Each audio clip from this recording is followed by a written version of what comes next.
Every night, I dream the same dream. And then, the nightmare begins.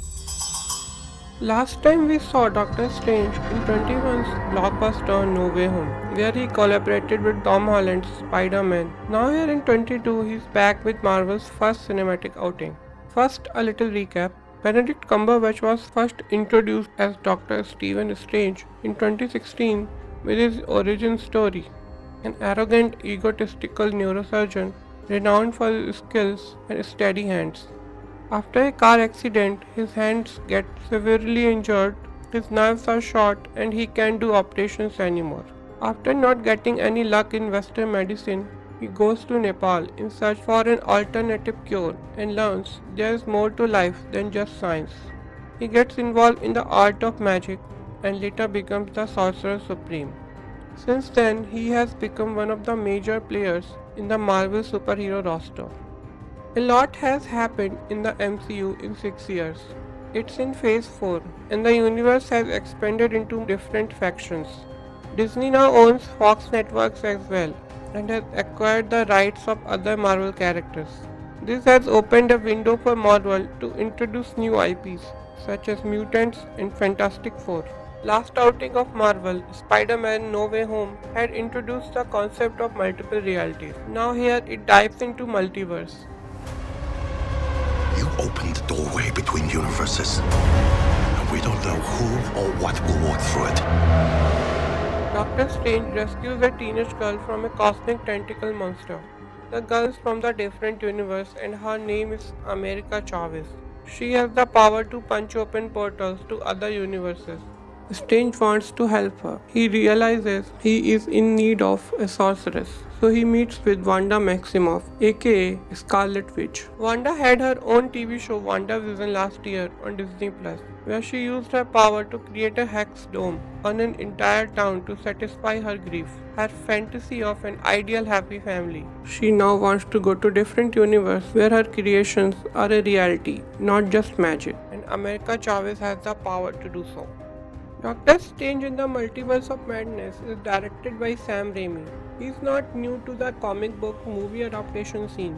He previously directed much loved Spider-Man trilogy with Tobey Maguire. Before that, he directed the Evil Dead trilogy with Bruce Campbell. It was previously announced that this film will be first horror film from the MCU. Soon after, Scott Derrickson, director of the previous film, left this one due to creative differences. Sam Raimi joined the film. MCU is known for playing it safe. This one breaks that somewhat. It's not like there aren't any typical trope like misplaced humor and fan service, but horror is done right in this one. The story is not very engaging or eventful. Some scenes are there just to tease upcoming projects. Elizabeth Olsen as Wanda stands out the most. Benedict Cumberbatch as Stephen Strange is fine. He works out his different iterations perfectly. They feel like of different times and universes. We got a glimpse of multiversal Doctor Strange in the What If series episode, which I think was the best episode of the series. Chiwetel Ejiofor is back as Karl Mordo. Wong is played by Benedict Wong. He has taken the position of Sorcerer Supreme. Wong had also made most cameos in MCU projects in recent times.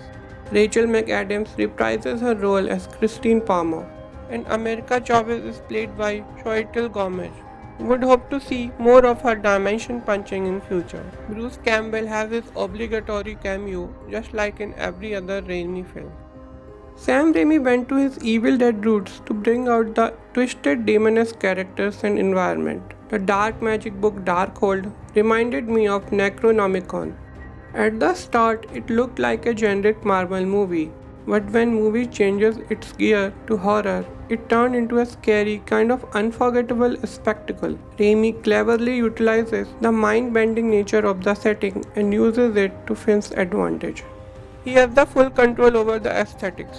I particularly like the scene where two versions of Doctor Strange duel with actual music notes. It felt like movie missed opportunities in showing off any madness in the multiverse worlds. Nothing crazy stands out. We get a glimpse how crazy and unpredictable those worlds could be, but they don't take it any further. Story is serviceable at best. but I do recommend this movie for key performances and direction. It's a treat for the fans of horror and Sam Raimi.